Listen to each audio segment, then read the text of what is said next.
Question 1.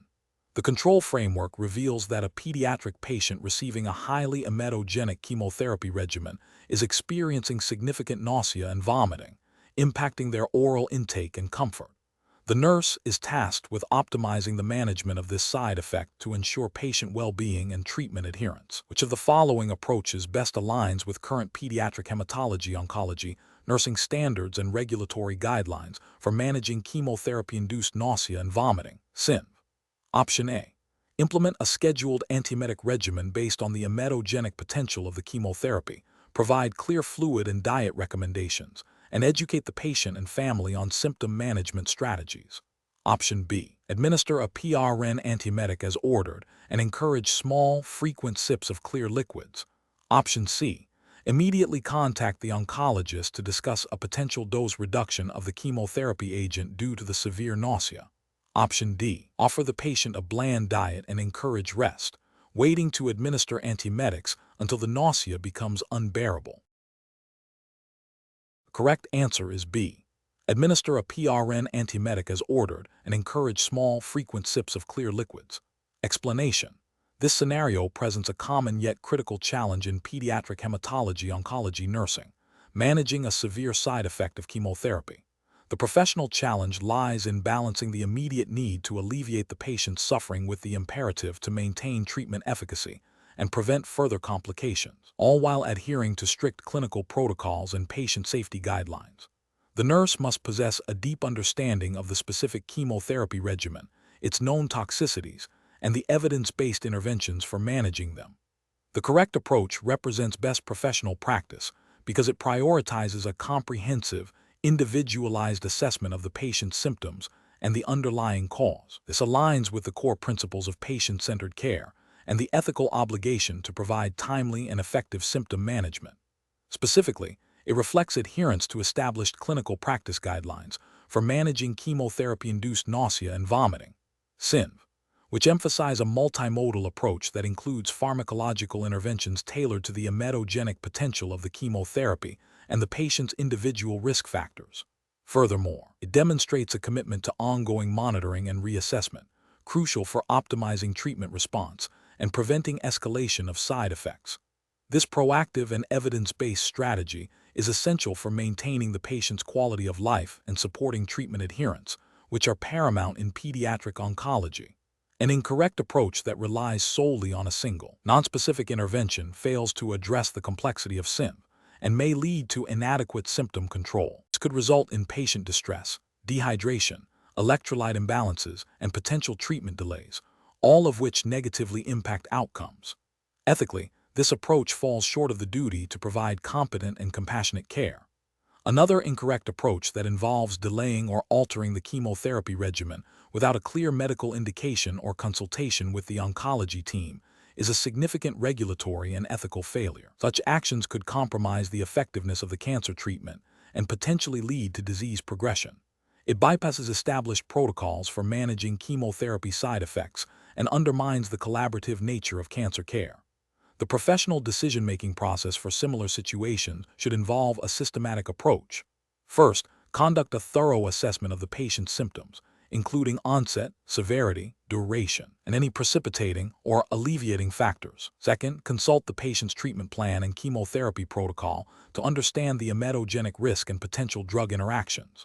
Third, review evidence-based guidelines for managing the specific side effect. Fourth, implement appropriate interventions, which may include pharmacological agents, supportive care measures, and patient/family education. Fifth, continuously monitor the patient's response to interventions and reassess as needed, escalating care or consulting with the interdisciplinary team when necessary. This iterative process ensures that care is responsive, effective, and aligned with best practices and regulatory requirements. Question 2. System analysis indicates that a pediatric patient diagnosed with a newly identified hematologic disorder is exhibiting curiosity about their condition. The nurse is considering how to best approach communication regarding the diagnosis and treatment plan. Which of the following approaches best aligns with U.S. pediatric healthcare regulations and ethical best practices for this situation? Option A. The nurse should provide the child with detailed medical charts and laboratory results to review, assuming the child will understand the information. Option B. The nurse should defer all discussions about the diagnosis and treatment to the physician, as this is the physician's primary responsibility. Option C. The nurse should initiate a conversation with the child, using age-appropriate language, to explain the basic nature of their blood disorder and its treatment, after first discussing with the parents their comfort level and preferred method of involving the child in these discussions. Option D. The nurse should only communicate with the parents about the child's diagnosis and treatment, as the child is a minor and cannot fully comprehend the implications. The correct answer is C. The nurse should initiate a conversation with the child, using age-appropriate language, to explain the basic nature of their blood disorder and its treatment, after first discussing with the parents their comfort level and preferred method of involving the child in these discussions. Explanation. Scenario analysis. This scenario is professionally challenging because it requires the pediatric hematology oncology nurse to balance the immediate need for accurate diagnostic information with the ethical imperative to protect a minor's privacy and autonomy, even when that autonomy is limited by age and cognitive capacity. The nurse must navigate parental rights and responsibilities against the child's developing understanding and potential desire for age-appropriate information. This requires careful consideration of the child's developmental stage, the nature of the hematologic disorder, and the specific legal and ethical guidelines governing pediatric healthcare in the U.S. Correct approach analysis. The correct approach prioritizes a collaborative and developmentally appropriate communication strategy. It involves the nurse first assessing the child's understanding and readiness to learn about their condition, then engaging the parents in a discussion about how and when to involve the child in understanding their diagnosis and treatment. This aligns with U.S. pediatric healthcare ethics and regulations, which emphasize shared decision-making, informed consent, or assent from the child, and the principle of beneficence, acting in the child's best interest. By involving both parents and child in a structured, age-appropriate manner, the nurse upholds the child's right to information while respecting parental authority and ensuring the child feels supported and understood. This approach is consistent with guidelines from organizations like the American Academy of Pediatrics and the principles of patient-centered care. Incorrect approaches analysis. One incorrect approach involves solely relying on parental directives without assessing the child's comprehension or readiness. This fails to acknowledge the child's developing autonomy and right to information, potentially undermining their trust and engagement in their care. Ethically, it can be seen as paternalistic towards the child and may violate principles of assent, which is crucial in pediatric oncology. Legally, while parents have ultimate decision-making authority, ignoring the child's perspective can lead to suboptimal adherence and emotional distress. Another incorrect approach is to directly provide the child with detailed medical information without parental consent or involvement. This is a significant ethical and legal breach. U.S. regulations and ethical standards mandate parental involvement in the medical care of minors. Disregarding parental rights and responsibilities in this manner constitutes a failure to obtain proper informed consent and can lead to legal repercussions and a breakdown of the therapeutic relationship with the family. A third incorrect approach is to avoid discussing the diagnosis with either the child or parents, deferring all communication to the physician. While physicians are ultimately responsible for delivering diagnoses, nurses play a vital role in reinforcing information, assessing understanding, and providing emotional support. This passive approach fails to leverage the nurse's expertise in patient education and advocacy, potentially leaving the child and family feeling unsupported and uninformed, which is contrary to the holistic care expected in pediatric hematology oncology. Professional reasoning. Professionals should employ a decision-making framework that begins with assessing the immediate clinical need and then layers in ethical and legal considerations. This involves 1. Understanding the patient's developmental stage and cognitive capacity. 2. Identifying all relevant stakeholders, child, parents, healthcare team, and their roles. 3. Consulting relevant U.S. federal and state laws, e.g. HIPAA regarding privacy, state laws on minor consent/assent, and professional ethical guidelines, e.g. ANA Code of Ethics, AAP guidelines. 4. Engaging in open, honest, and age-appropriate communication with both the child and parents. 5. Documenting all discussions and decisions thoroughly, in situations involving minors and sensitive diagnoses. A collaborative approach that respects the evolving autonomy of the child while upholding parental rights is paramount. Question 3. Investigation of a 5-year-old male diagnosed with a rare and aggressive form of bone cancer reveals that a life-saving surgical resection is recommended. The surgical procedure, as well as the anticipated post-operative recovery, will likely require multiple blood transfusions. The child's parents, who are devout Jehovah's Witnesses, have informed the medical team that they will not consent to any blood transfusions for their son due to their religious beliefs. The pediatric oncology nurse is aware of the critical role blood transfusions play in managing potential intraoperative and postoperative bleeding and ensuring adequate oxygenation for healing in this specific surgical context. What is the most appropriate course of action for the pediatric oncology nurse to take in this ethically challenging situation?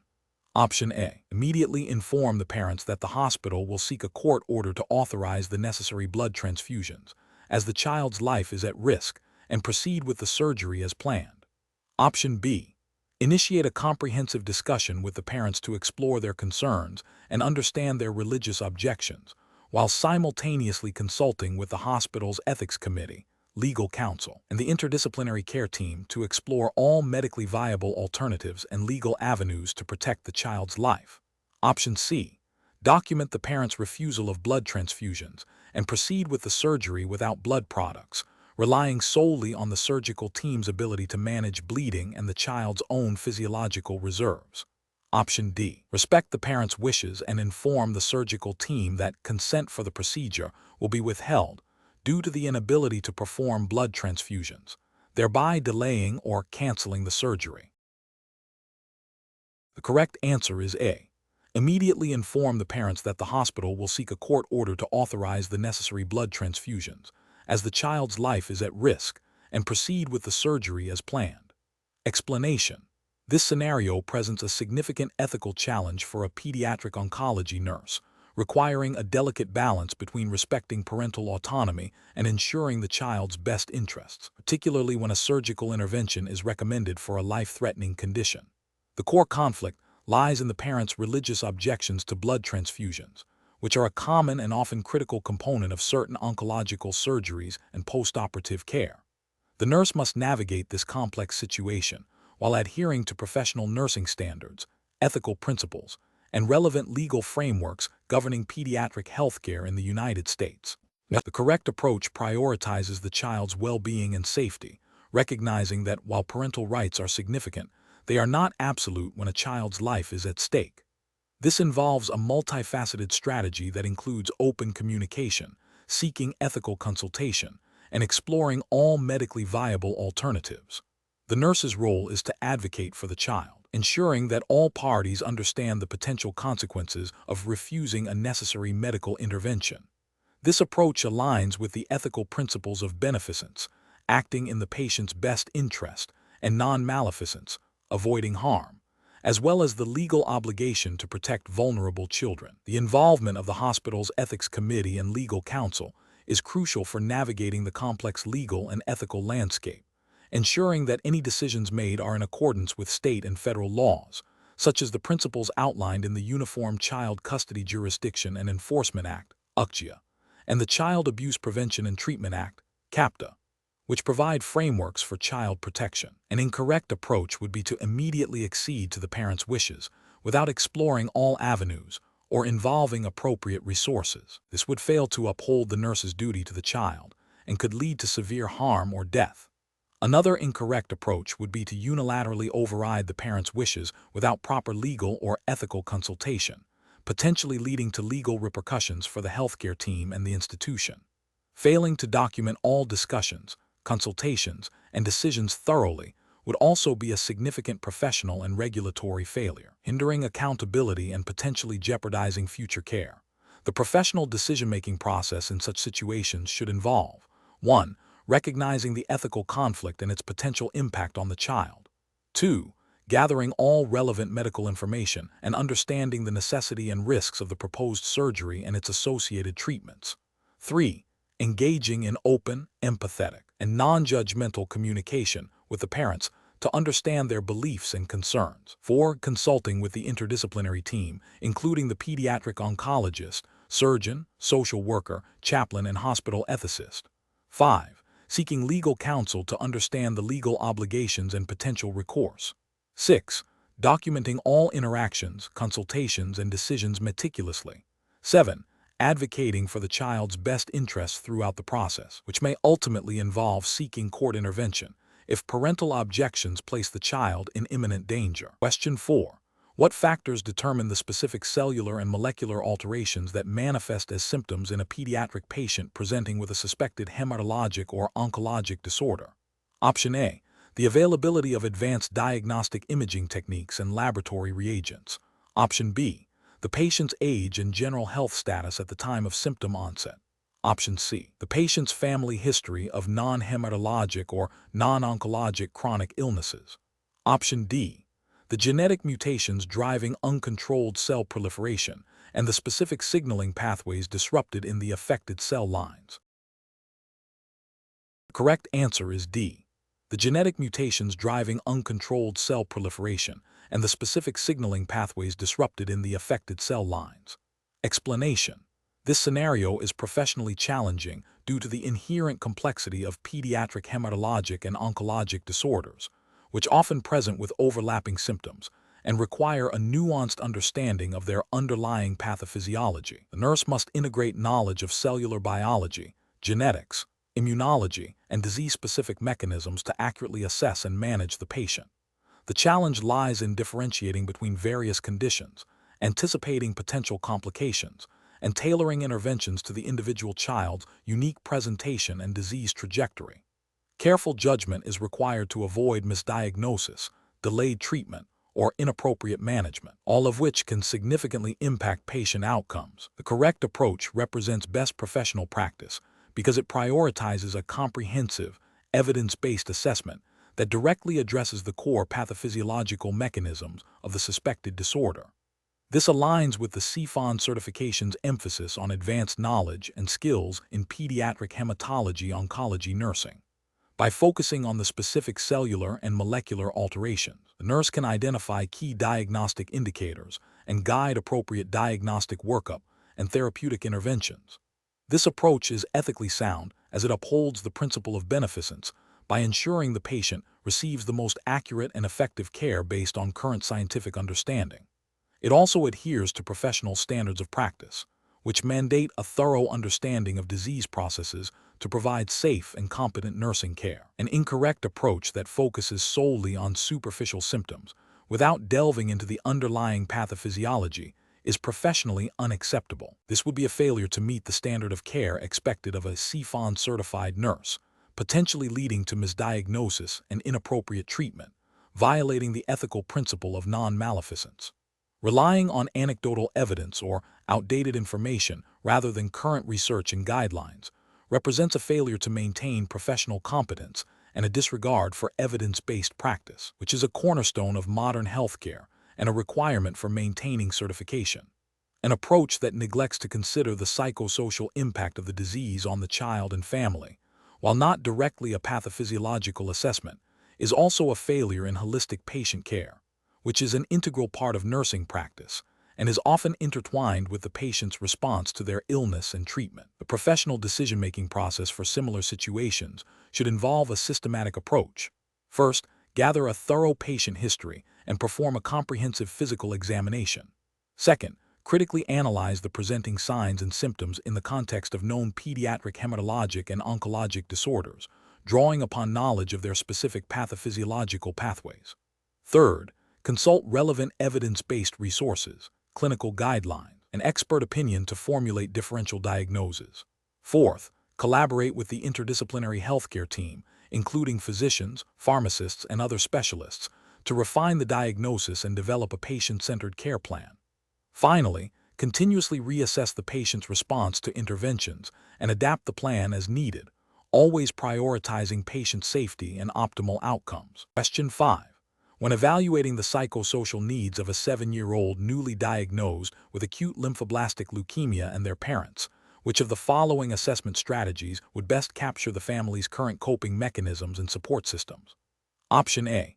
focusing solely on the child's physical symptoms and treatment adherence, assuming the parents will voice any significant concerns. Option B, administering a validated pediatric psychosocial screening tool, and then asking open-ended questions about their biggest worries and how they are currently managing. Option C, asking the parents to complete a lengthy questionnaire about their family history and social support network without further discussion. Option D, providing a detailed brochure on common emotional responses to childhood cancer and asking if they have experienced any of these. The correct answer is B, administering a validated pediatric psychosocial screening tool and then asking open-ended questions about their biggest worries and how they are currently managing. Explanation. This scenario is professionally challenging because it requires the nurse to navigate the complex emotional and social landscape of a pediatric oncology patient and their family, balancing clinical needs with psychosocial well-being. The diagnosis of cancer in a child profoundly impacts the entire family unit, creating stress, anxiety, fear, and potential disruption to daily life, routines, and coping mechanisms. A comprehensive psychosocial assessment is crucial for identifying individual and family strengths, vulnerabilities, and support systems, which directly informs the development of a holistic care plan. The correct approach represents best professional practice because it prioritizes a patient and family-centered methodology, actively involving the patient and their caregivers in the assessment process. This aligns with ethical principles of autonomy and beneficence, ensuring that care is tailored to the unique needs and preferences of the child and family. It also adheres to professional guidelines for pediatric oncology nursing, which emphasize the importance of addressing psychosocial distress as an integral component of cancer care. By utilizing open-ended questions, active listening, and observing nonverbal cues, the nurse can gather rich, qualitative data that goes beyond superficial responses, fostering trust and rapport.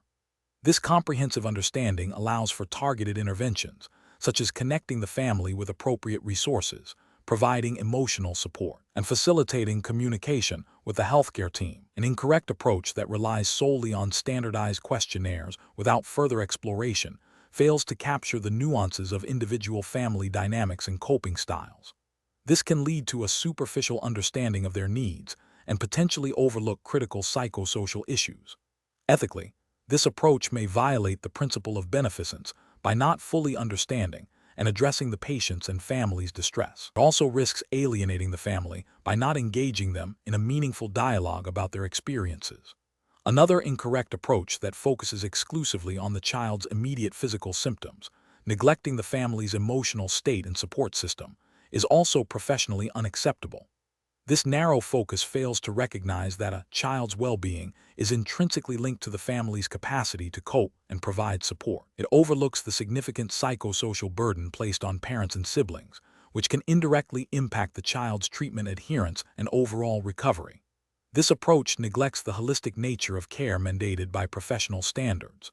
A third incorrect approach that assumes all families will react similarly to a cancer diagnosis, leading to a one-size-fits-all assessment, is also flawed. This generalization disregards the vast diversity in cultural backgrounds, socioeconomic statuses, and individual coping mechanisms that influence how families experience and respond to illness. It can lead to misinterpretations of behavior and the provision of inappropriate support, potentially exacerbating distress. The professional decision-making process for similar situations should involve a systematic, multifaceted approach. This begins with establishing a therapeutic relationship built on trust and empathy. The nurse should then employ a combination of standardized tools and open-ended, individualized questioning, adapting their approach based on the patient's age, developmental stage, and the family's cultural context. Active listening, observation of nonverbal cues, and a willingness to explore sensitive topics are paramount. Crucially, the assessment should be an ongoing process, revisited throughout the course of treatment as the family's needs evolve. Collaboration with other members of the interdisciplinary team, such as social workers and child life specialists, is also essential for comprehensive psychosocial support. Question 6. Risk assessment procedures indicate a potential hematologic malignancy in a 6-month-old infant presenting with increased fussiness, poor feeding, and pallor, and in a 10-year-old child experiencing persistent fatigue, bone pain, and recurrent infections. Which approach best accounts for the impact of age on disease presentation and progression in these two pediatric patients? Option A. Conduct age-specific physical examinations and interpret findings considering developmental norms, recognizing that symptoms like irritability in an infant may have different implications than in an older child. Option B. Assume the underlying disease process is identical in both patients and apply a single diagnostic and treatment pathway based on the most aggressive presentation. Option C. Prioritize detailed parental interviews for the infant and direct patient interviews for the child, assuming their reporting accurately reflects the underlying pathology. Option D. Implement a standardized symptom assessment protocol for all pediatric oncology patients, focusing on the most commonly reported symptoms across all age groups. The correct answer is D. Implement a standardized symptom assessment protocol for all pediatric oncology patients, focusing on the most commonly reported symptoms across all age groups. Explanation: scenario analysis. This scenario presents a professional challenge due to the inherent variability in how pediatric hematologic and oncologic conditions manifest and progress based on a child's developmental stage. A nurse must integrate knowledge of age-specific physiological differences, cognitive abilities, and psychosocial needs with clinical presentation to accurately assess and manage a patient.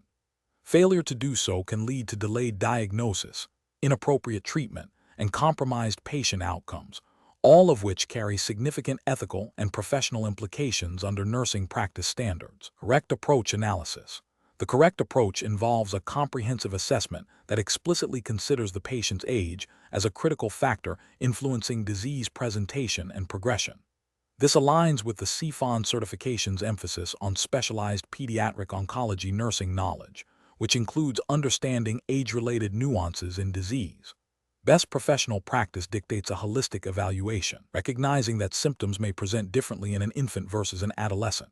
For instance, a subtle change in feeding patterns in an infant might be an early indicator of a serious hematologic issue, whereas an adolescent might articulate more complex symptoms like fatigue or pain. This approach ensures that the assessment is tailored to the individual child's developmental context, leading to more accurate diagnostic hypotheses and timely interventions, thereby upholding the ethical duty of beneficence and non-maleficence. Incorrect approach is analysis. One incorrect approach would be to rely solely on standardized symptom checklists without considering the child's age. This fails to acknowledge that certain symptoms might be considered normal developmental variations in one age group but indicative of pathology in another. For example, irritability in a toddler could be attributed to teething, but in an older child, it might signal pain or a systemic illness. This approach risks overlooking critical early signs, violating the principle of non-maleficence by potentially delaying necessary care. Another incorrect approach would be to prioritize parental reporting of symptoms above all else, without independently assessing the child's physical and cognitive state. While parental input is invaluable, a child's presentation can be influenced by their age and ability to communicate. An infant cannot verbalize pain, requiring the nurse to interpret nonverbal cues, which are age-dependent. An older child might be able to describe symptoms, but also be influenced by fear or anxiety, necessitating direct clinical observation. Over-reliance on parental reports without age-specific assessment can lead to misinterpretation of the child's true condition, potentially impacting diagnostic accuracy and treatment efficacy. A third incorrect approach would be to assume that a diagnosis in one pediatric age group will present identically in another. This ignores the fundamental biological and developmental differences that impact disease trajectory. For example, the presentation of leukemia can differ significantly between a neonate and a school-aged child, affecting treatment protocols and prognoses. This generalized approach neglects the specialized knowledge required for pediatric oncology nursing and can lead to suboptimal care planning, failing to meet the standard of care expected for CPHON-certified professionals. Professional reasoning. Professionals should employ a systematic, age-stratified assessment framework. This involves first identifying the presenting signs and symptoms, then critically evaluating them through the lens of the child's developmental stage. This includes considering typical developmental milestones, common age-related illnesses, and the child's capacity for communication and self-reporting. When faced with ambiguous presentations, professionals should consult age-specific diagnostic guidelines and collaborate with interdisciplinary team members, leveraging their collective expertise to ensure the most accurate and timely diagnosis and management plan. Question 7. The evaluation methodology shows that a 4-year-old child presents with persistent, unexplained bruising, frequent nosebleeds, and pallor. Considering common oncologic disorders in children, which of the following represents the most critical immediate risk assessment focus for the pediatric hematology oncology nurse? Option A. Evaluating for potential bone marrow suppression and its sequelae. Option B. Assessing for signs of infection and implementing isolation precautions. Option C. Monitoring for fluid and electrolyte imbalances. Option D. Assessing for signs of dehydration and poor nutritional intake. The correct answer is B. Assessing for signs of infection and implementing isolation precautions. Explanation. This scenario is professionally challenging because it requires the pediatric hematology oncology nurse to integrate knowledge of common pediatric oncologic disorders with a risk assessment approach, specifically within the context of the CPHON exam's regulatory framework. The nurse must identify potential risks to the patient's well-being and treatment efficacy based on the presenting signs and symptoms of a specific oncologic disorder, while adhering to established nursing standards of practice and any relevant guidelines that govern pediatric oncology care in the specified jurisdiction. The correct approach represents best professional practice because it prioritizes a systematic and evidence-based method for identifying and mitigating potential harm. By focusing on the most critical and immediate risk associated with the presenting signs and symptoms of a common pediatric oncologic disorder, the nurse demonstrates adherence to the principles of patient safety and quality care. This aligns with the ethical obligation to do no harm and the professional responsibility to provide competent care. The CPHON certification itself signifies a commitment to specialized knowledge and skills in pediatric hematology oncology, which includes the ability to perform accurate risk assessments and implement appropriate interventions. Incorrect approaches fail to meet professional standards due to several regulatory and ethical failures. One incorrect approach might involve focusing on a less critical or secondary risk, which could delay the identification and management of the most significant threat to the patient's health. This deviates from the principle of prioritizing care based on acuity and potential for harm. Another incorrect approach might be to overlook the specific oncologic disorder altogether and focus on general pediatric care, failing to acknowledge the specialized knowledge required for oncology patients and potentially leading to misdiagnosis or inappropriate management. This would be a failure to practice within the scope of specialized pediatric oncology nursing. A third incorrect approach could be to rely solely on parental reporting without independent nursing assessment, which undermines the nurse's professional responsibility to gather objective data and exercise clinical judgment. This could lead to missed critical signs or symptoms and a failure to advocate effectively for the child. The professional decision-making process for similar situations involves a structured approach. First, thoroughly assess the patient's presenting signs and symptoms in the context of common pediatric oncologic disorders. Second, identify the most significant potential risks to the patient's immediate safety and long-term treatment outcomes. Third, consult relevant evidence-based guidelines and institutional protocols. Fourth, collaborate with the interdisciplinary healthcare team, including physicians, pharmacists, and social workers, to develop and implement a comprehensive care plan. Finally, continuously monitor the patient's response to interventions and reassess risks as needed. Question 8. Process analysis reveals that a pediatric patient diagnosed with acute lymphoblastic leukemia, ALL, has a specific genetic mutation identified through molecular profiling. The nurse is tasked with integrating this information into the patient's care plan. Which of the following nursing actions best reflects the implementation of evidence-based practice and regulatory compliance in the U.S. healthcare system for pediatric oncology? Option A. Rely on personal experience from previous cases to infer the significance of the genetic mutation and adjust the treatment plan accordingly. Option B. Review the identified genetic mutation against current National Comprehensive Cancer Network, NCCN, guidelines for pediatric ALL and consult with the oncology team to determine if this mutation indicates eligibility for targeted therapy or influences prognosis. Option C. Prioritize standard chemotherapy protocols and defer further investigation into the genetic mutation's impact until the patient's condition stabilizes. Option D. Discuss the genetic mutation with the patient's parents, explaining its potential implications for future cancer risks in other family members without prior consultation with a genetic counselor. Correct answer is B. Review the identified genetic mutation against current National Comprehensive Cancer Network, NCCN, guidelines for pediatric all and consult with the oncology team to determine if this mutation indicates eligibility for targeted therapy or influences prognosis. Explanation. Scenario analysis. This scenario presents a professional challenge in a pediatric hematology-oncology setting where a nurse must interpret and apply complex genetic information to patient care. The challenge lies in translating abstract genetic mutation data into actionable nursing interventions and patient education, ensuring accuracy, ethical considerations, and adherence to the specific regulatory framework governing pediatric oncology nursing in the U.S. The nurse must navigate the implications of these mutations for treatment, prognosis, and potential family genetic counseling, all while maintaining patient confidentiality and providing developmentally appropriate information. Correct approach analysis.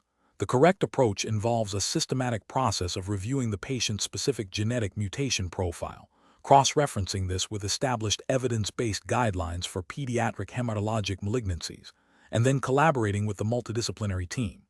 This aligns with the CPHON certification's emphasis on evidence-based practice and the nurse's role in patient advocacy and care coordination. Specifically, it reflects the U.S. regulatory framework's expectation for healthcare professionals to stay current with medical advancements and to integrate this knowledge into patient care plans. The collaborative aspect ensures that decisions are informed by expertise from oncologists, genetic counselors, and other specialists, adhering to ethical principles of beneficence and non-maleficence by ensuring the most appropriate and safe treatment strategies are employed. This approach prioritizes patient safety and optimal outcomes by leveraging the most current understanding of genetic drivers of pediatric cancers. Incorrect approaches analysis. One incorrect approach involves relying solely on anecdotal evidence or personal experience when interpreting genetic mutation data. This fails to meet the U.S. regulatory standard for evidence-based practice, which mandates the use of scientifically validated information. Such an approach risks misinterpreting the significance of a mutation, leading to inappropriate treatment decisions or patient education, potentially violating the ethical principle of non-maleficence. Another incorrect approach is to disregard the genetic mutation findings due to a perceived lack of immediate clinical impact or a desire to maintain a simpler treatment regimen. This overlooks the critical role genetic mutations play in personalized medicine and targeted therapies, which are increasingly central to pediatric oncology. Ethically, this approach could be seen as a failure of beneficence, as it may deny the patient access to potentially more effective or less toxic treatments informed by their specific genetic profile. It also fails to uphold the professional responsibility to provide the highest standard of care as dictated by current medical knowledge and regulatory expectations. A third incorrect approach is to share the detailed genetic mutation information directly with the patient's family without first consulting with the oncology team or a genetic counselor. This violates patient privacy and confidentiality regulations, such as HIPAA, and could lead to undue anxiety or misinterpretation of complex genetic data. The professional responsibility includes ensuring that genetic information is communicated in a clear, accurate, and sensitive manner, typically facilitated by trained professionals who can explain the implications and provide appropriate support. Professional reasoning. Professionals in pediatric hematology-oncology must adopt a decision-making process that begins with a thorough understanding of the patient's diagnosis and relevant genetic profile. This involves actively seeking out and integrating the latest research and clinical guidelines pertaining to specific genetic mutations and their impact on pediatric cancers. A critical step is to engage in interdisciplinary collaboration, leveraging the expertise of oncologists, geneticists, genetic counselors, pharmacists, and social workers. This ensures a holistic approach to care planning, treatment selection, and patient/family education. Furthermore, professionals must prioritize patient-centered communication, ensuring that complex information is conveyed in an understandable and supportive manner, respecting patient autonomy and confidentiality. Continuous professional development is essential to remain current with the rapidly evolving field of cancer genetics and its application in pediatric oncology. Question 9. Market research demonstrates that early identification of subtle signs of neutropenic fever in pediatric oncology patients is critical for timely intervention.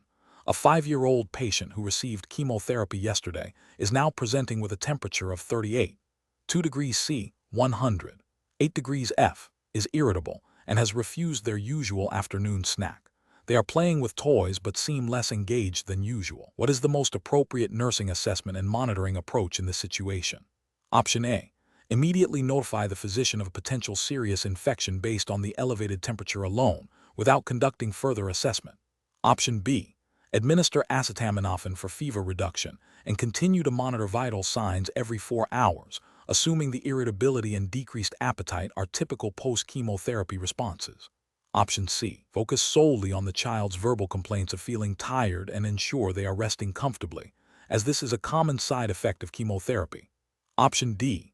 Perform a comprehensive physical assessment, including checking for signs of infection at potential sites, e.g., Roman 4 site, oral mucosa, perineum, assessing hydration status, and inquiring about any specific discomfort the child might be experiencing, while also reviewing recent laboratory values and the chemotherapy protocol for potential side effects. Correct answer is D. Perform a comprehensive physical assessment, including checking for signs of infection at potential sites, e.g., Roman 4 site, oral mucosa, perineum, assessing hydration status, and inquiring about any specific discomfort the child might be experiencing, while also reviewing recent laboratory values and the chemotherapy protocol for potential side effects. Explanation. Scenario analysis. This scenario presents a common yet critical challenge in pediatric oncology nursing, identifying subtle signs of a potentially life-threatening complication in a young patient who may not be able to articulate their symptoms clearly. The nurse must integrate multiple data points, including objective vital signs, subjective patient reports, even if nonverbal, and knowledge of common treatment side effects and complications. The professional challenge lies in distinguishing between expected post-chemotherapy fatigue and a more serious adverse event, requiring a high degree of clinical acumen and prompt, accurate assessment. Correct approach analysis. The correct approach prioritizes a comprehensive, systematic assessment that integrates all available data. This involves not only reviewing the patient's vital signs and laboratory results, but also performing a focused physical examination, inquiring about specific symptoms, even if the child's responses are limited, and considering the patient's recent treatment regimen and known potential side effects. This holistic approach aligns with the principles of evidence-based practice and patient-centered care, as mandated by nursing professional standards and regulatory bodies governing pediatric oncology nursing. The ability to synthesize this information to identify deviations from the norm and initiate appropriate interventions is a core competency for a certified pediatric oncology nurse, CPHON. This approach ensures timely recognition of potential complications, minimizing harm and optimizing patient outcomes, which is a fundamental ethical and professional obligation. Incorrect approach is analysis. Relying solely on vital signs without further assessment is a significant regulatory and ethical failure. Vital signs can be within normal limits even when a serious complication is developing, or they may be influenced by other factors. This approach neglects the subjective experience of the patient and the nuanced physical findings that a thorough examination would reveal. It fails to meet the standard of care for a CPHON, which requires a comprehensive assessment. Focusing only on the child's verbal complaints, especially in a young child who may have limited communication skills or be experiencing pain or sedation, is also an inadequate approach. While verbal cues are important, they are not the sole determinant of a patient's status. This approach risks overlooking critical signs that the child cannot articulate, leading to delayed diagnosis and treatment. It demonstrates a failure to employ a multimodal assessment strategy. Assuming that any change in behavior is simply a normal part of treatment without further investigation is a dangerous oversight. While fatigue and malaise are common, they can also mask serious issues like infection, dehydration, or organ dysfunction. This approach represents a failure to maintain a high index of suspicion for adverse events and to conduct a differential diagnosis, which is a core nursing responsibility in oncology. It can lead to a breach of the duty of care. Professional reasoning. professionals should employ a systematic, multifaceted approach to patient assessment. This involves 1. Activating knowledge of the specific disease process and treatment regimen, including common and serious side effects. 2. Performing a thorough head-to-toe physical assessment, paying attention to subtle changes. 3. Actively seeking information from the patient and family, using age-appropriate communication techniques. 4. Correlating subjective and objective data with laboratory and diagnostic findings. 5. Maintaining a critical mindset, considering potential complications and formulating a differential diagnosis. 6. Promptly escalating concerns to the appropriate healthcare provider when assessment findings suggest a deviation from the expected norm or a potential adverse event. Question 10. Stakeholder feedback indicates a need to refine our approach to managing potential adverse events during chemotherapy administration in pediatric oncology patients. Considering the administration of a new, high-risk biotherapy agent, which of the following risk assessment strategies best aligns with current CPHON best practices and regulatory expectations for patient safety? Option A. Relying primarily on the physician's order and the patient's historical response to previous treatments, assuming the new agent will have a similar risk profile. Option B. Proceeding with administration as scheduled if the patient appears clinically stable, deferring detailed risk assessment until after the infusion is complete. Option C. Conducting a thorough pre-administration assessment of the patient's current physiological status, including vital signs, laboratory values, and any signs of pre-existing toxicity, in conjunction with a comprehensive review of the specific biotherapy agent's known adverse effects and contraindications. Option D.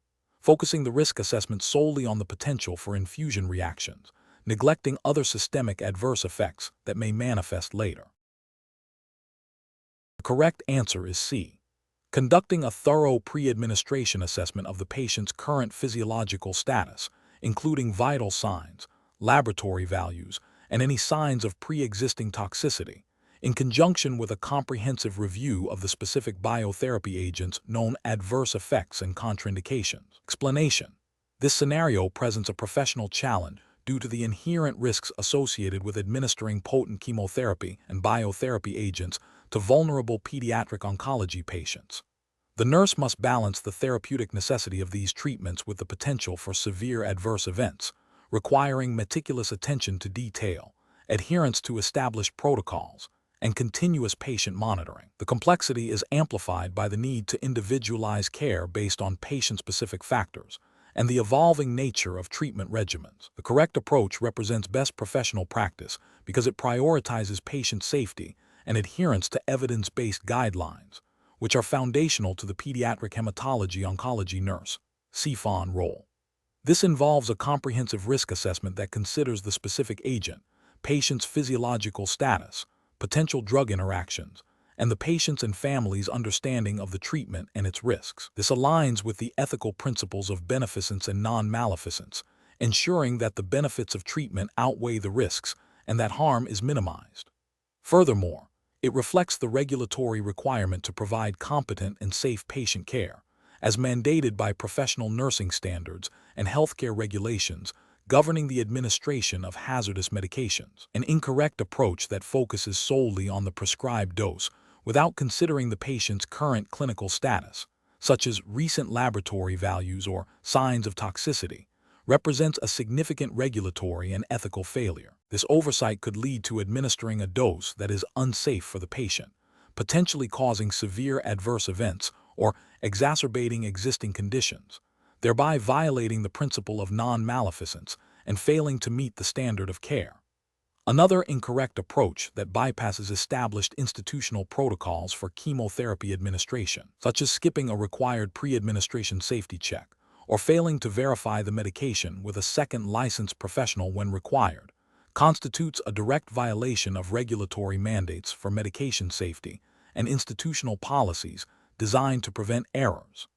This demonstrates a failure to uphold professional accountability and a disregard for the systems in place to protect patients. Professional decision-making in similar situations requires a systematic approach. This includes a thorough review of the patient's medical record, understanding the pharmacology of the prescribed agent, identifying potential risks and contraindications, and performing a comprehensive patient assessment.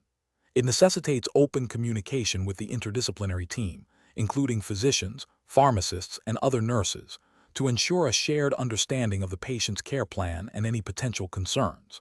Finally, it involves empowering the patient and family with clear, understandable information about the treatment, its expected effects, and potential side effects, enabling informed consent and active participation in their care. Question 11. Operational review demonstrates a need to enhance inter-shift communication protocols for pediatric hematology-oncology patients. Which of the following approaches best aligns with the principles of safe and effective patient care as expected within the CPHON framework? Option A.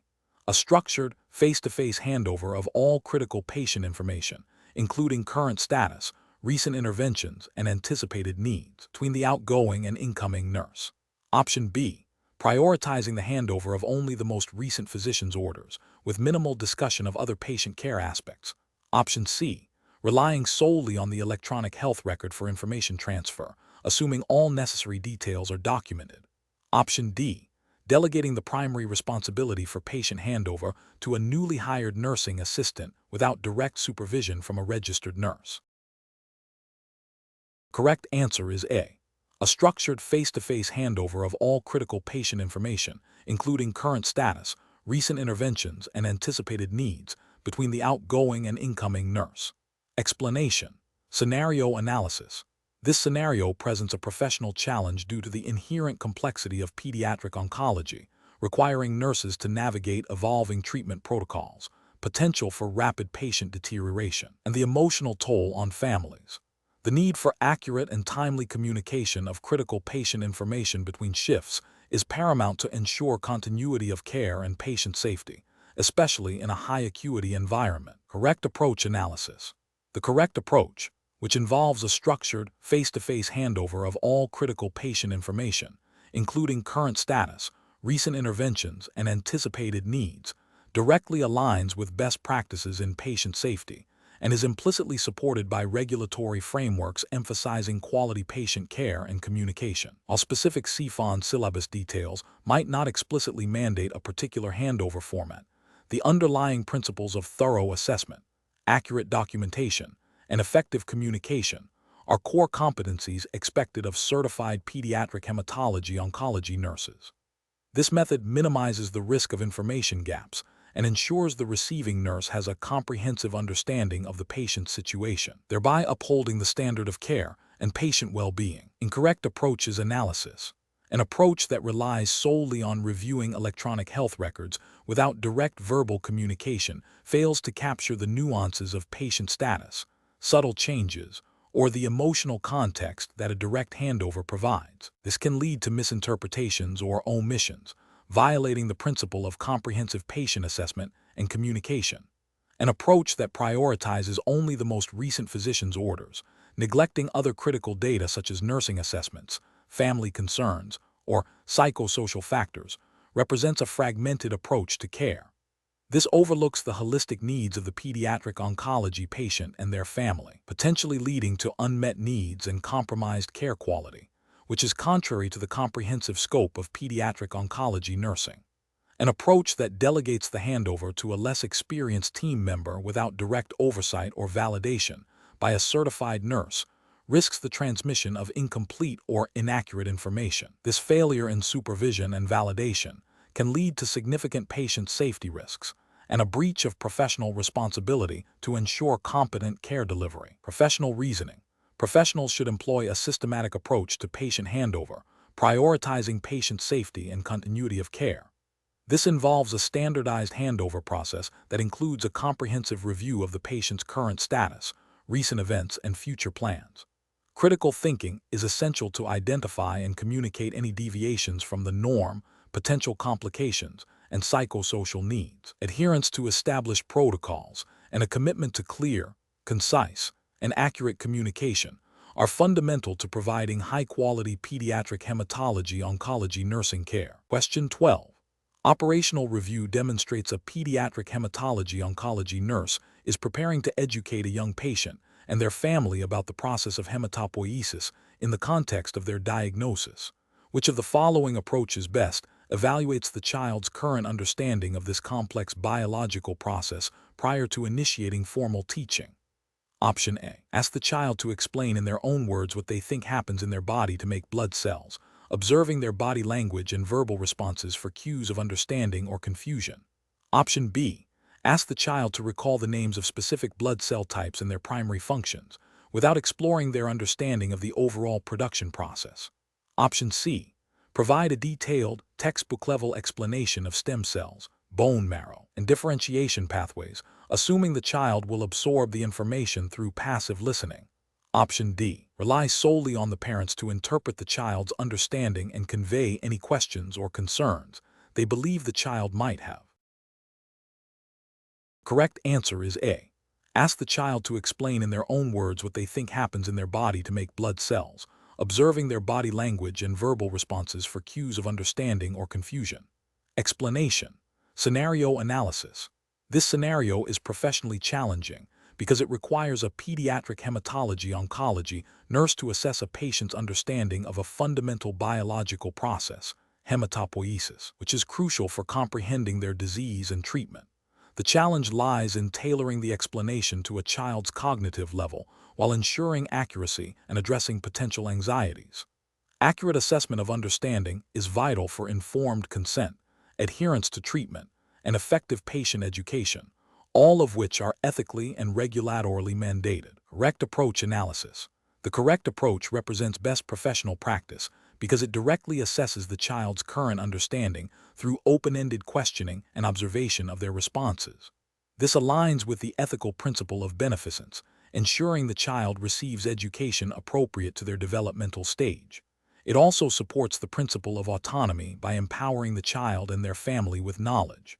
From a regulatory perspective, this approach facilitates accurate documentation of patient education, a requirement under various healthcare standards, and potentially impacting reimbursement and quality metrics.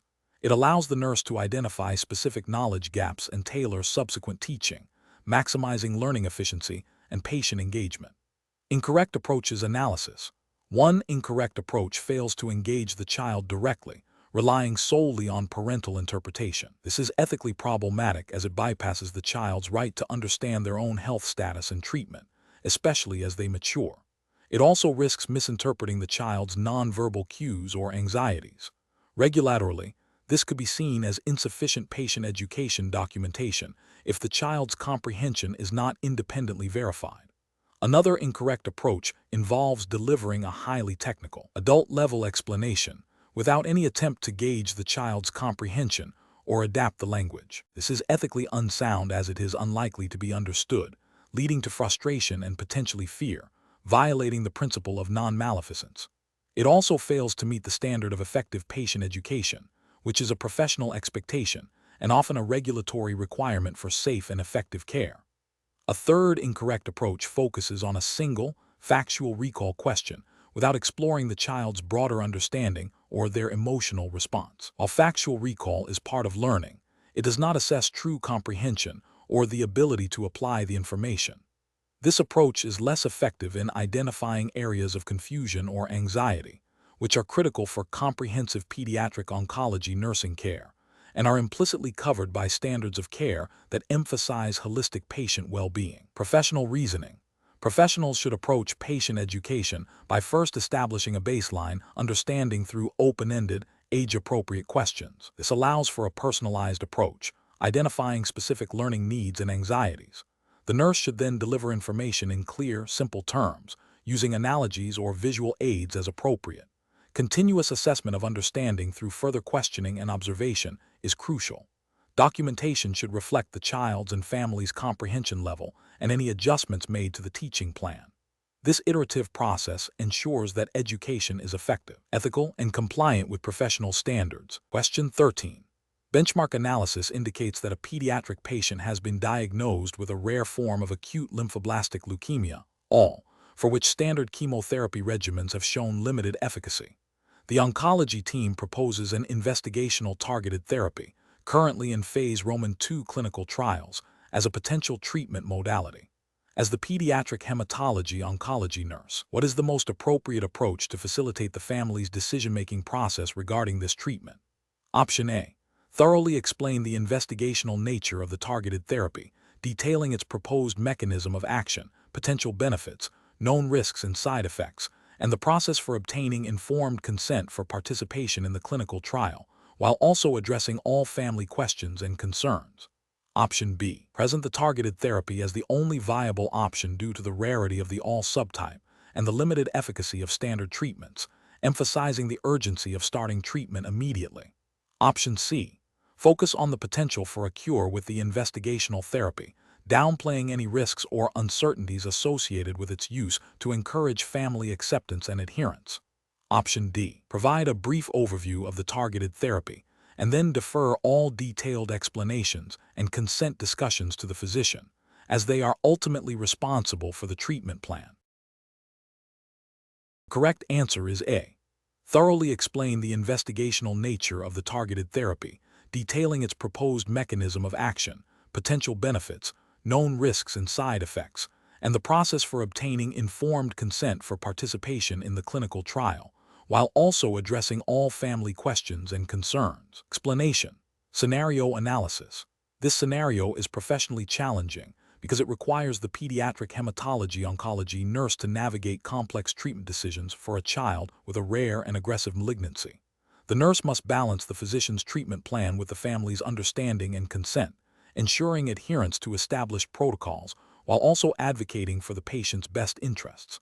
The rarity of the condition adds a layer of complexity, as established treatment pathways may be less defined, necessitating a deep understanding of emerging research and clinical trial options. The nurse's role extends beyond direct care to include education, emotional support, and facilitating communication between the medical team and the family, all within the strict regulatory framework governing pediatric oncology care. Correct approach analysis. The correct approach represents best professional practice because it prioritizes informed consent and shared decision-making, which are fundamental ethical and regulatory requirements in pediatric oncology. By thoroughly explaining the proposed treatment modality, including its rationale, potential benefits, risks, and alternatives, the nurse empowers the family to make an informed choice. This aligns with the principles of patient autonomy and beneficence, ensuring that the treatment plan is not only medically sound, but also culturally and personally acceptable to the child and their family. Adherence to institutional protocols and evidence-based guidelines, as mandated by regulatory bodies like the Oncology Nursing Society (ONS), and relevant U.S. federal regulations, e.g., HIPAA for information privacy, FDA guidelines for investigational drugs, is also paramount. Incorrect approach is analysis, an approach that focuses solely on the physician's directive without ensuring the family's full comprehension and agreement, fails to uphold the ethical and regulatory mandate for informed consent. This could lead to a breach of patient rights and potentially non-adherence to treatment. An approach that presents treatment options without clearly articulating the rationale, risks, and benefits, or without exploring the family's concerns, is insufficient for true informed consent. This may result in the family feeling pressured or misunderstood, compromising their ability to participate meaningfully in their child's care. An approach that deviates from established institutional protocols or evidence-based guidelines without proper justification or physician consultation risks patient safety and may violate regulatory standards for quality of care. While individualization of care is important, it must occur within a framework of established best practices. Professional reasoning. Professionals should employ a decision-making process that begins with a thorough understanding of the patient's diagnosis and the proposed treatment plan. This involves consulting relevant clinical guidelines, institutional policies, and consulting with the multidisciplinary team. The next critical step is to assess the family's understanding of the situation and their values. Communication should be clear, empathetic, and tailored to their level of comprehension. The nurse must then facilitate a discussion about treatment options, ensuring all questions are answered and concerns are addressed. This process is iterative, requiring ongoing assessment and adjustment as the patient's condition and the family's needs evolve. Adherence to ethical principles, autonomy, beneficence, non-maleficence, justice, and regulatory requirements is non-negotiable throughout this process. Question 14.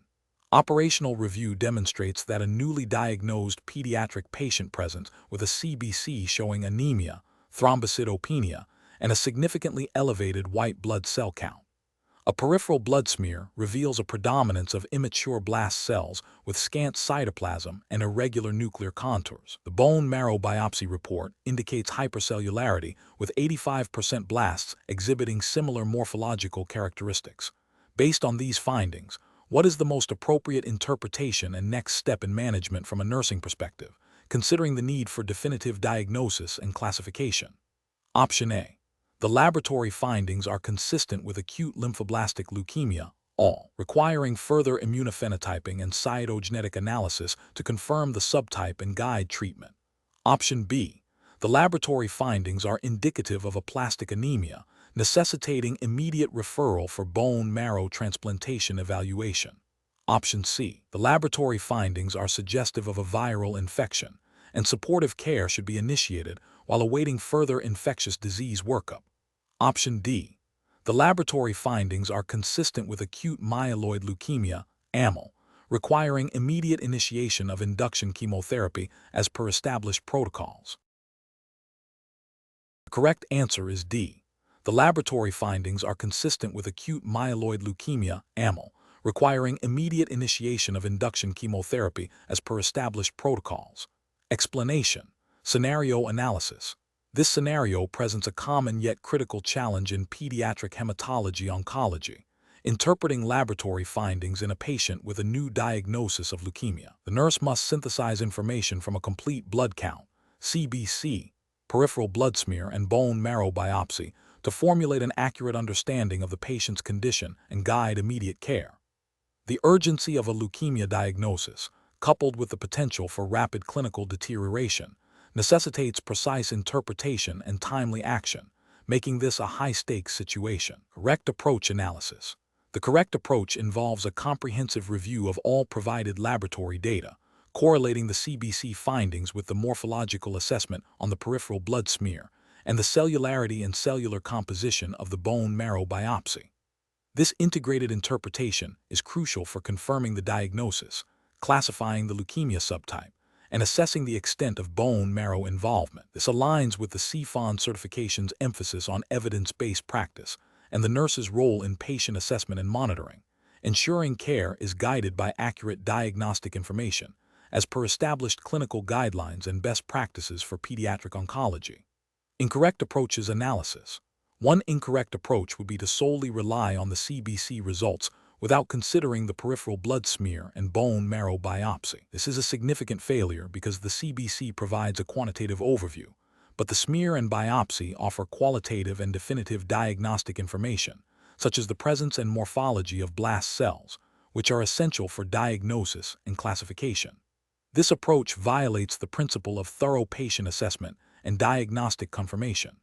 Another incorrect approach would be to focus only on the peripheral blood smear, neglecting the bone marrow biopsy. While the smear can be highly suggestive of leukemia, the bone marrow biopsy is the gold standard for diagnosis, providing information on cellularity, maturation patterns, and the percentage of blasts, which are critical for treatment decisions and prognosis. Ignoring this definitive diagnostic tool would lead to incomplete and potentially inaccurate assessments, contravening professional standards of care. A third incorrect approach would be to interpret the results in isolation without considering the patient's clinical presentation. While the question focuses on laboratory interpretation, in practice, these findings must always be integrated with the patient's signs and symptoms. However, within the scope of this question, focusing solely on one lab test and ignoring the others is the primary failure. This isolated interpretation fails to provide a holistic picture of the disease process, which is a fundamental ethical and professional requirement in patient care. Professional reasoning. Professionals should approach this situation by first understanding the purpose of each laboratory test in the context of suspected leukemia. The CBC provides initial clues, e.g., anemia, thrombocytopenia, leukocytosis, or leukopenia. The peripheral blood smear allows for visual identification and characterization of abnormal cells. The bone marrow biopsy provides definitive diagnostic confirmation and staging. The decision-making process involves systematically reviewing each component, looking for corroborating evidence, and synthesizing the findings into a coherent diagnostic picture. This systematic approach ensures that all available data is utilized to provide the most accurate and timely care. Question 15. Market research demonstrates a growing demand for precision medicine in pediatric oncology, with genetic testing and biomarker identification playing a crucial role in tailoring treatment regimens. A pediatric hematology-oncology nurse is caring for a 7-year-old patient newly diagnosed with acute lymphoblastic leukemia. The oncologist recommends germline genetic testing to assess for inherited predispositions that might influence treatment response and long-term risks. The nurse's primary responsibility in this situation, adhering strictly to U.S. regulatory frameworks and professional nursing ethics, is to Option A. Proceed with the genetic testing immediately upon the physician's verbal order, as the urgency of the diagnosis necessitates swift action to optimize treatment. Option B. Facilitate the process of obtaining informed consent from the child's legal guardian and ensure the child provides assent, as appropriate for their age and developmental stage, after a thorough explanation of the genetic testing's purpose, potential benefits, risks, and alternatives. Option C. Inform the family that germline genetic testing is not typically performed on minors and suggest they wait until the child reaches adulthood to consider such testing. Option D. Share the preliminary findings of the genetic testing with the child's extended family members to help them understand potential inherited risks within the family. The correct answer is B. Facilitate the process of obtaining informed consent from the child's legal guardian and ensure the child provides assent, as appropriate for their age and developmental stage, after a thorough explanation of the genetic testing's purpose, potential benefits, risks, and alternatives. Explanation. Scenario analysis. This scenario is professionally challenging because it requires the pediatric hematology-oncology nurse to navigate the complex ethical and regulatory landscape surrounding genetic testing in minors, balancing the potential benefits of personalized treatment with the principles of informed consent, assent, and the child's best interests, while adhering to specific U.S. regulatory frameworks and professional guidelines, demands careful judgment. The nurse must consider the evolving nature of genetic information, its implications for the child's future, and the family's understanding and capacity to make decisions. Correct approach analysis. The correct approach emphasizes obtaining informed consent from the legal guardian and assent from the child, as appropriate for their developmental stage, before proceeding with genetic testing. This aligns with U.S. federal regulations such as the Health Insurance Portability and Accountability Act, HIPAA, regarding patient privacy and the Common Rule, 45 CFR Part 46, for research involving human subjects. If applicable, professional guidelines from organizations like the American Nurses Association (ANA) and the Oncology Nursing Society (ONS) underscore the importance of patient autonomy, beneficence, and non-maleficence. Genetic testing in pediatric oncology is often guided by the principle of using biomarkers to tailor treatment, which is a direct application of beneficence, ensuring the guardian understands the implications, risks, benefits, and alternatives, and that the child has an opportunity to agree to the testing, upholds ethical standards and regulatory requirements for pediatric care. Incorrect approaches analysis. One incorrect approach would be to proceed with genetic testing solely based on the physician's order, without ensuring comprehensive informed consent from the guardian and assent from the child. This violates the guardian's right to make healthcare decisions for their child and the child's right to be involved in their care to the extent possible, as mandated by ethical principles and U.S. healthcare law. It also fails to meet the requirements of informed consent, which necessitates a thorough explanation of the procedure, its purpose, potential outcomes, and alternatives. Another incorrect approach would be to delay or refuse genetic testing solely because the child is a minor, even when it is indicated for treatment planning and potentially offers significant therapeutic benefits. This could be seen as a failure of beneficence, potentially withholding a treatment modality that could improve the child's outcome. While careful consideration of consent and assent is crucial, outright refusal without exploring appropriate consent processes would be professionally and ethically unsound. A third incorrect approach would be to disclose the results of genetic testing to parties other than the legal guardian or authorized healthcare providers without explicit consent or in violation of HIPAA. This represents a significant breach of patient confidentiality and privacy, a cornerstone of U.S. healthcare regulations and professional ethics. The sensitive nature of genetic information requires stringent protection. Professional reasoning. When faced with decisions regarding genetic testing in pediatric oncology, professionals should employ a decision-making framework that prioritizes patient rights and well-being within the U.S. regulatory framework. This involves 1. Identifying the clinical indication for genetic testing and its potential impact on treatment. 2. Consulting relevant institutional policies and U.S. federal and state regulations governing pediatric consent and genetic testing. 3. Engaging in open and clear communication with the legal guardian to obtain informed consent, ensuring they understand the purpose, benefits, risks, and alternatives. 4. Involving the child in the decision-making process through age-appropriate assent, respecting their developing autonomy. 5.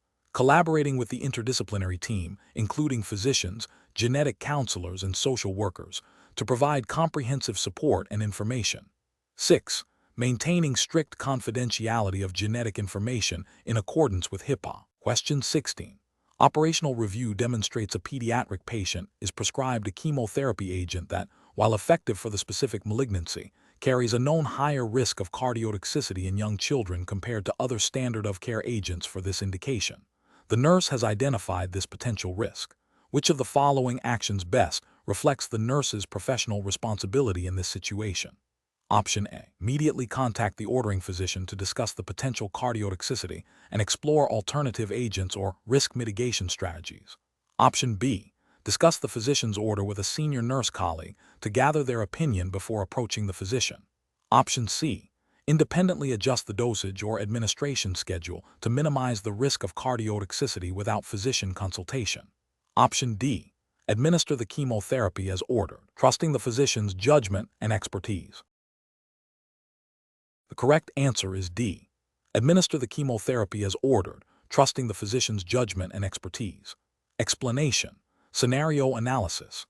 This scenario is professionally challenging because it requires the pediatric hematology oncology nurse to critically evaluate the rationale behind a physician's chemotherapy order, considering the specific toxicities and mechanisms of action of agents used in pediatric oncology. The nurse's role extends beyond mere administration to ensuring patient safety and optimal therapeutic outcomes, which necessitates a deep understanding of the drugs involved and their potential impact on a vulnerable pediatric population.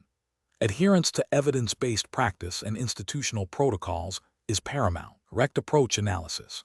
The correct approach involves the nurse proactively seeking clarification from the physician regarding the rationale for selecting a specific chemotherapy agent, particularly when it deviates from standard protocols or presents a higher risk profile for the pediatric patient. This aligns with the ethical and professional responsibility of the nurse to advocate for the patient and ensure that treatment decisions are well-informed, evidence-based, and tailored to the individual child's needs and potential for adverse events. This proactive communication fosters a collaborative approach to care and upholds the principle of beneficence by prioritizing patient safety and well-being. It also implicitly adheres to guidelines that emphasize the importance of nurses understanding the medications they administer and their potential effects. Incorrect approaches analysis. One incorrect approach involves the nurse administering the chemotherapy agent without seeking further information, assuming the physician's order is correct. This fails to uphold the nurse's professional responsibility to critically assess medication orders and identify potential risks or deviations from best practice. It could lead to suboptimal treatment or preventable adverse events, violating the principle of non-maleficence. Another incorrect approach is for the nurse to independently alter the dosage or schedule of the chemotherapy agent based on their own interpretation of the patient's condition without consulting the physician. This constitutes practicing medicine without a license and undermines the physician's role in treatment planning. It bypasses established protocols and can lead to significant patient harm due to incorrect dosing or administration timing. A third incorrect approach is for the nurse to discuss the physician's order with a colleague without first engaging the ordering physician. While peer consultation can be valuable, the primary responsibility for clarifying a medication order lies with the nurse and the prescriber. Delaying direct communication with the physician can impede timely intervention and resolution of any concerns, potentially compromising patient care. Professional reasoning. Professionals should employ a systematic approach to medication management. This includes a thorough review of the medication order, cross-referencing with patient-specific factors, age, weight, comorbidities, previous treatments, and consulting institutional protocols and evidence-based guidelines.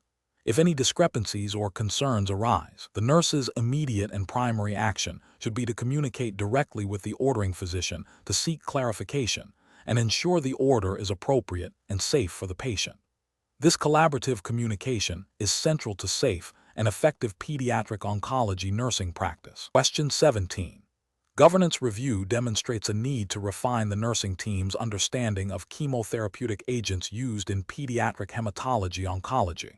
When comparing two agents with similar indications, such as vincristine and vinblastine, which are both vinca alkaloids, what is the most critical factor for a pediatric hematology oncology nurse to consider regarding their mechanisms of action to ensure optimal patient care and safety?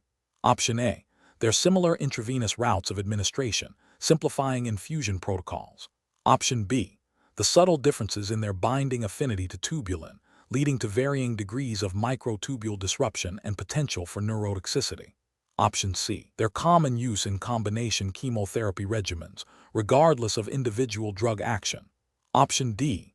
Their shared classification as antimetabolites, impacting DNA synthesis. The correct answer is B. The subtle differences in their binding affinity to tubulin, leading to varying degrees of microtubule disruption and potential for neurotoxicity. Explanation.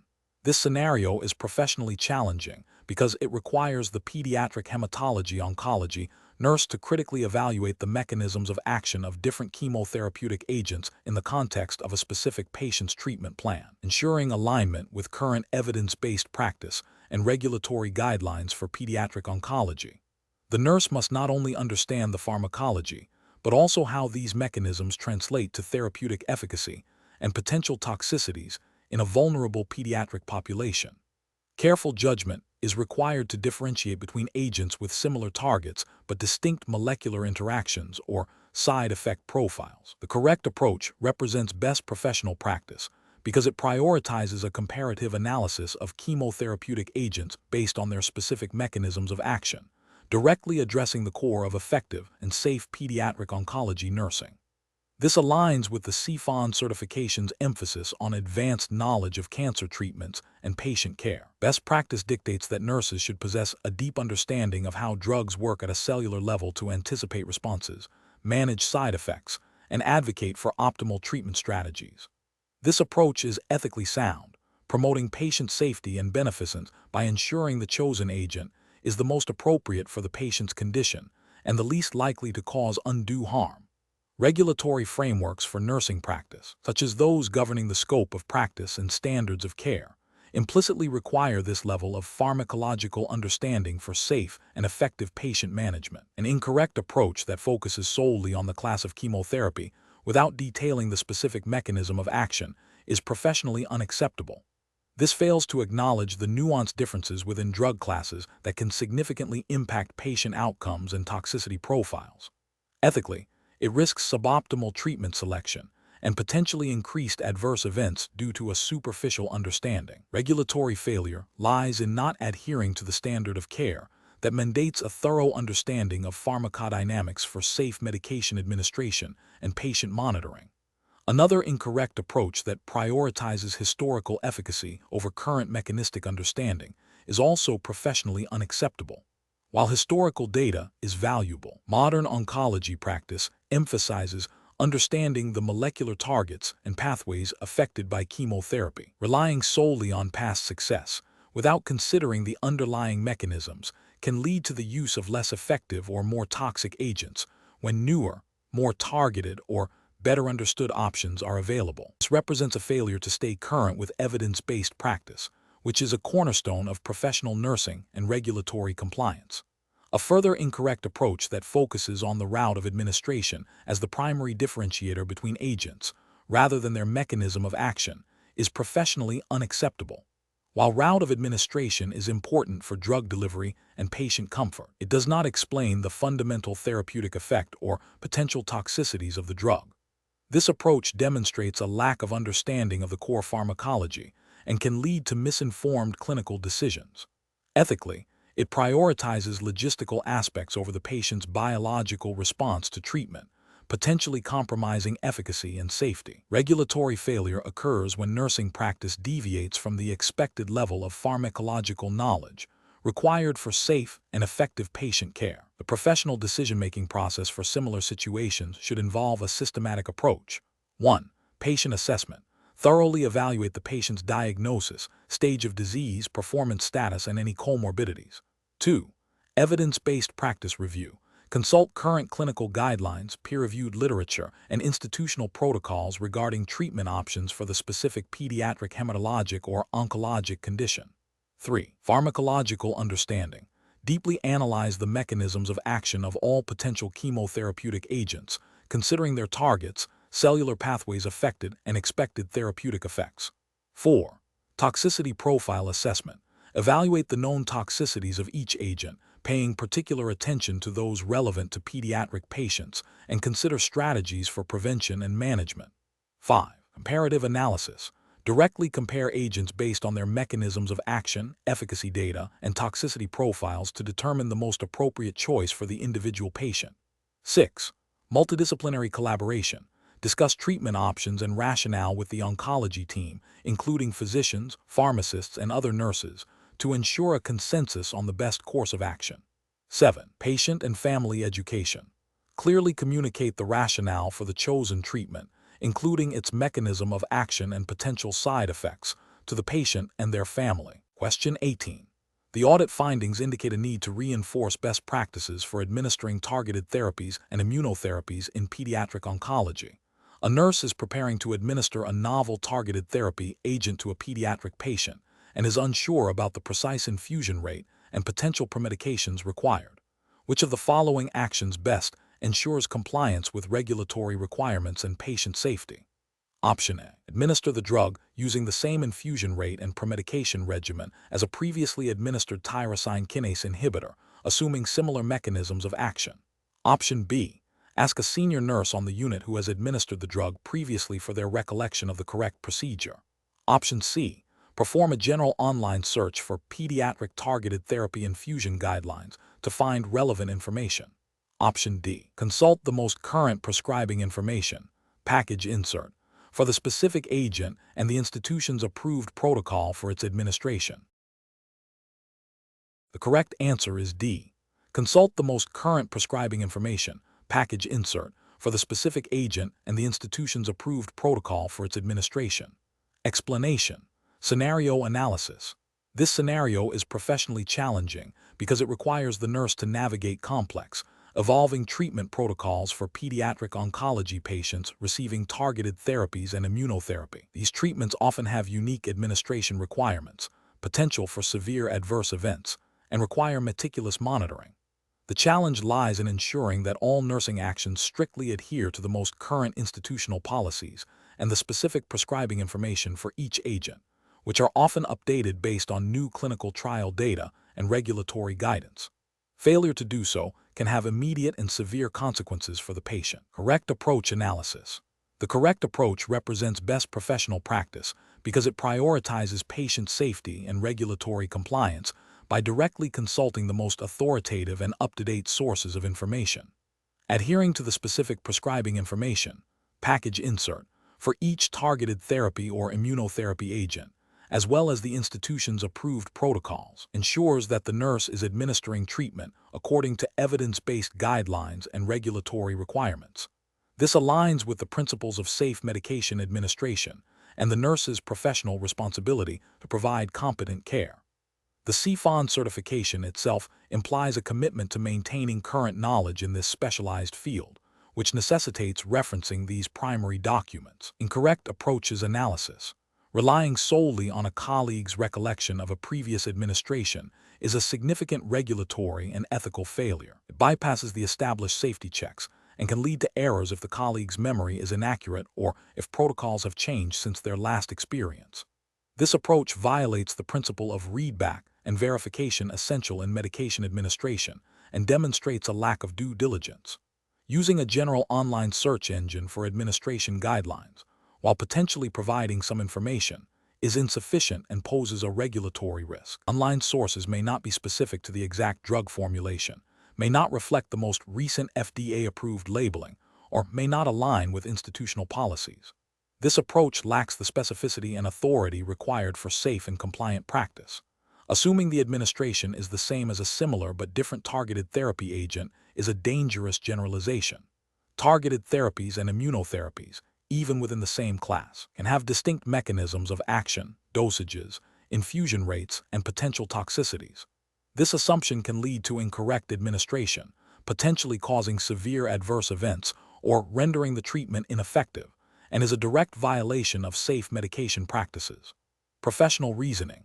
When faced with administering novel or complex therapies like targeted agents and immunotherapies, the professional decision-making process must be systematic and evidence-based. The nurse should first identify the specific agent being administered and its intended use. Next, they must consult the most current and authoritative sources, the drug's official prescribing information, package insert, and the institution's approved clinical protocols for that specific agent. If any discrepancies or ambiguities arise, or if the information is unclear, the nurse must escalate the concern to the prescribing physician or a clinical pharmacist for clarification before proceeding with administration. This iterative process of consultation and verification ensures patient safety and regulatory adherence. Question 19. Assessment of a newly diagnosed pediatric patient with acute lymphoblastic leukemia, ALL, requires a nursing approach that fundamentally differs from managing an adult patient with chronic lymphocytic leukemia, CLL. Which of the following nursing considerations best reflects this critical distinction in pediatric versus adult cancers? Option A.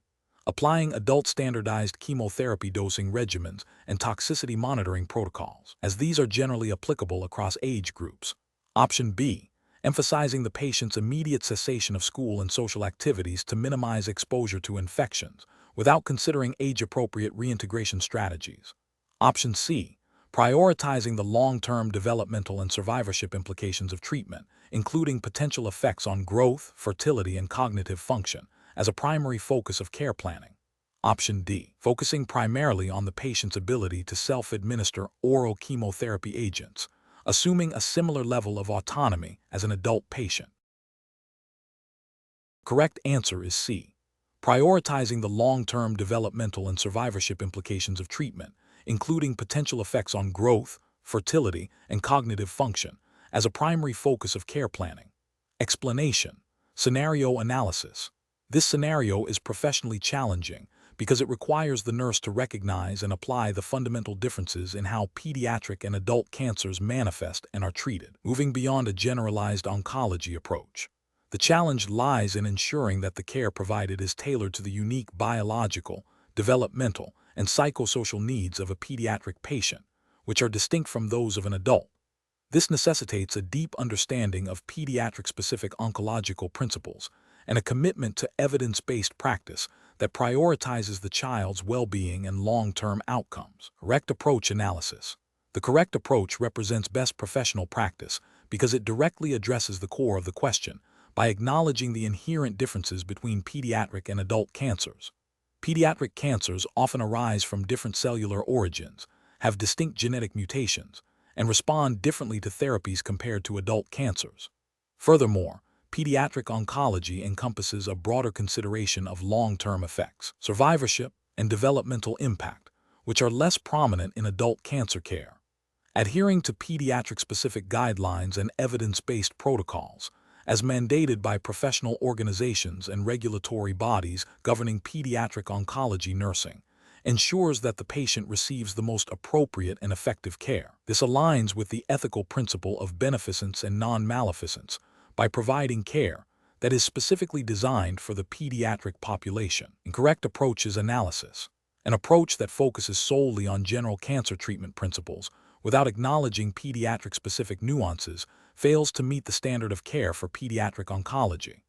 This is a regulatory and ethical failure because it risks applying adult treatment paradigms to a population with different disease biology and treatment responses, potentially leading to suboptimal outcomes or increased toxicity. Another incorrect approach might involve prioritizing adult patient experiences or treatment protocols, which is inappropriate as pediatric patients have unique developmental stages, communication needs, and family dynamics that significantly influence care delivery. Ethically, This demonstrates a lack of specialized knowledge and a failure to advocate for the child's specific needs. A third incorrect approach could be to assume that treatment strategies are largely interchangeable, overlooking the significant biological and epidemiological distinctions between pediatric and adult malignancies. This oversight represents a failure to adhere to the specialized knowledge base required for pediatric oncology nursing, potentially leading to misdiagnosis, inappropriate treatment selection, and adverse events, thus violating professional standards and ethical obligations. Professional reasoning. Professionals should employ a decision-making framework that begins with identifying the specific patient population, pediatric, and the disease context, cancer. This immediately triggers a need to access and apply knowledge specific to pediatric oncology. The nurse should then consult current, evidence-based guidelines and protocols for pediatric cancers, which are distinct from adult cancer guidelines. This involves understanding the unique epidemiology, pathophysiology, diagnostic approaches, and therapeutic strategies for childhood cancers. Furthermore, consideration of the patient's developmental stage, psychosocial needs, and family support system is paramount. Continuous professional development and adherence to the scope of practice for pediatric oncology nurses are essential to ensure competent and ethical care. Question 20. Comparative studies suggest that the effectiveness of a physical examination in pediatric oncology patients is significantly influenced by the nurse's approach. Considering the unique vulnerabilities and developmental stages of children undergoing cancer treatment, which of the following examination techniques best aligns with current pediatric oncology nursing best practices and regulatory expectations for patient-centered care? Option A. Performing a systematic head-to-toe examination, beginning with general observation and progressing from less invasive to more invasive techniques, while adapting methods for the child's age and developmental level. Option B. Utilizing adult standardized palpation techniques and expecting prolonged stillness from the child to ensure thoroughness, regardless of their comfort level. Option C. Conducting a rapid, system-by-system assessment, prioritizing speed to minimize patient discomfort, and relying primarily on parental reports for subjective findings. Option D. Focusing exclusively on the affected body system, assuming other areas are less critical for assessment in an oncology patient. The correct answer is C. Conducting a rapid, system-by-system assessment, prioritizing speed to minimize patient discomfort, and relying primarily on parental reports for subjective findings. Explanation. Scenario analysis. Assessing a pediatric oncology patient requires a nuanced approach due to developmental stages, potential for anxiety, and the unique physical manifestations of hematologic and oncologic conditions. The challenge lies in obtaining accurate and comprehensive physical examination data, while minimizing patient distress and ensuring the safety and efficacy of the assessment. This is particularly critical in pediatric oncology, where subtle changes can indicate disease progression, treatment toxicity, or complications. Adherence to established pediatric physical examination guidelines, adapted for the oncology setting, is paramount. Correct approach analysis. The correct approach prioritizes a systematic head-to-toe examination, beginning with less invasive techniques and progressing to more involved ones. This strategy aligns with best practices in pediatric nursing and oncology care, aiming to build trust and reduce anxiety. For instance, observing the child's general appearance, behavior, and vital signs from a distance before initiating direct contact allows for baseline assessment without causing immediate stress. Palpating lymph nodes, for example, should be performed gently and with clear explanation, especially if the child has experienced pain or discomfort during previous procedures. This method respects the child's developmental level and promotes cooperation, which is essential for a thorough and accurate physical assessment. Regulatory frameworks for pediatric care emphasize patient-centered approaches and minimizing harm, which this systematic and sensitive method directly supports. Incorrect approaches analysis. One incorrect approach involves performing the examination in a rushed, disorganized manner, jumping between body systems without a clear sequence. This can overwhelm the child, increase anxiety, and lead to missed findings. It fails to acknowledge the developmental needs of pediatric patients, potentially causing distress and hindering cooperation, which is a violation of ethical principles of beneficence and non-maleficence in pediatric care. Another incorrect approach is to solely rely on parental reporting for all physical findings, neglecting direct physical assessment by the nurse. While parental input is invaluable, it cannot replace the objective data obtained through a skilled physical examination. This approach risks overlooking critical physical signs of disease or treatment complications that parents may not recognize or report, potentially delaying necessary interventions and contravening the nurse's professional responsibility to conduct a comprehensive assessment. A third incorrect approach is to use adult-focused examination techniques without modification for pediatric patients. For example, expecting a young child to remain still for prolonged periods or using the same palpation pressure as for an adult can be ineffective and distressing. This disregards the anatomical and physiological differences in children and their varying cognitive and emotional responses, leading to inaccurate data and potential harm. Professional reasoning. Professionals should approach the pediatric oncology physical examination with a framework that integrates developmental considerations, patient comfort, and systematic assessment. This involves 1. Establishing rapport with the child and family. 2. Explaining procedures in age-appropriate language. 3. Performing the examination in a head-to-toe sequence, starting with less invasive observations and progressing to more intrusive techniques. 4. Adapting techniques for the child's size and developmental stage. And 5. Being observant for signs of pain or distress, adjusting the examination as needed. This systematic and empathetic approach ensures the collection of accurate data while upholding the highest standards of pediatric oncology nursing care.